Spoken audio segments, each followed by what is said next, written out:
gay world, one phone call at a time. Gay Street. Gay Street. Hey folks, this is Jim Versteeg. Welcome to a sort of special episode of Gay Sunday Brunch.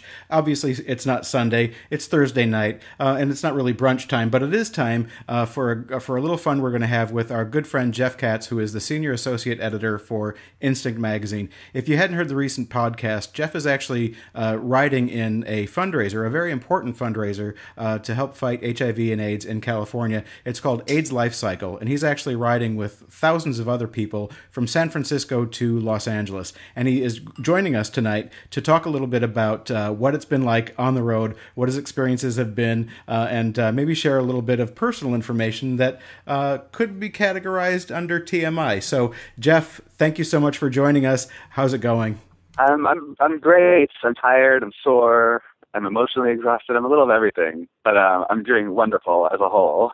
Well, that's good. So now tell me what day you're on. How long have you been doing this? We just finished day 5 of riding. Also, anyone familiar with LifeCycle knows that day 5 is Red Dress Day. So everybody that rode today, all in our roadies, so all 3,000 people, mostly were in red dresses in some form of red drag. Some people were in other types of red costumes.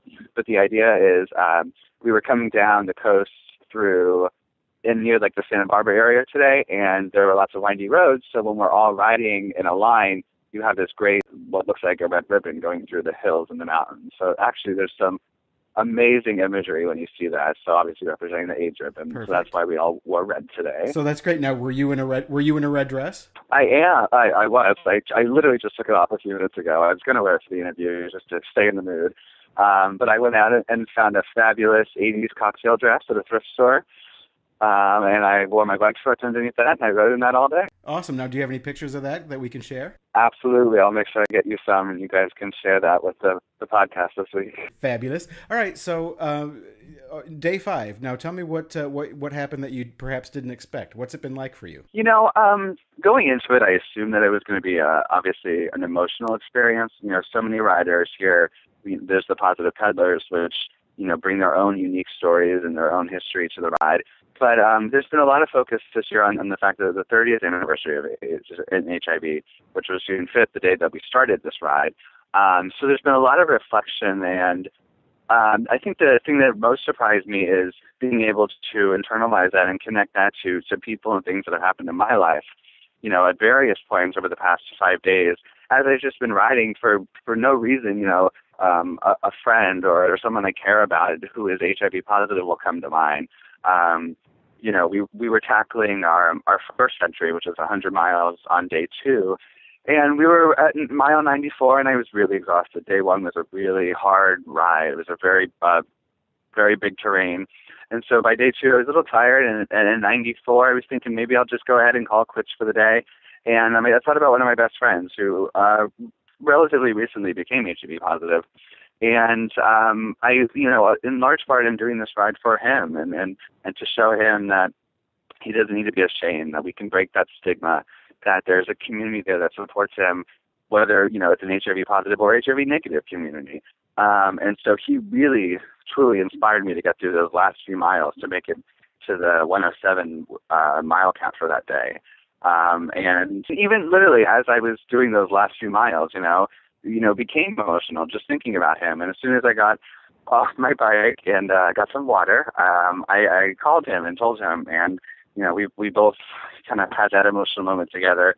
And I just heard from him actually earlier today, and he said he's going to be there at the closing ceremony on Saturday, so I'm sure that will be emotional as well. So it's just been I think the unexpected thing has been really connecting it. And I've been talking to plenty of riders here, and everyone seems to be able to bring it home and find their own way. You can go into this with, a set of reasons of why you're doing this, but mine have multiplied by so many more since being on this ride. It's been truly inspirational. So now, are you finding yourself with a lot of time to think while you're pedaling away? Yes and no. You definitely have to be paying attention. There's 2,500 cyclists on the road, so you have to be watching other cyclists just as much as you're watching out for yourself. And in a lot of cases, we're riding with traffic, so you have to be, aware of cars. So you can't necessarily go, and blank out for large periods of time. But there are times where you get to reflect, and certainly at night once you're, back in camp and things are kind of winding down, and even just thinking about, what you did that day, the physical toll that you've done. It's a great kind of way to surprise yourself of what you can do mentally, physically. It's been a very interesting few days. Yeah, I'm sure it is. And, before we're out of time here, I have to ask you one very important question. Yes. How's your ass? My ass is sore, Jim.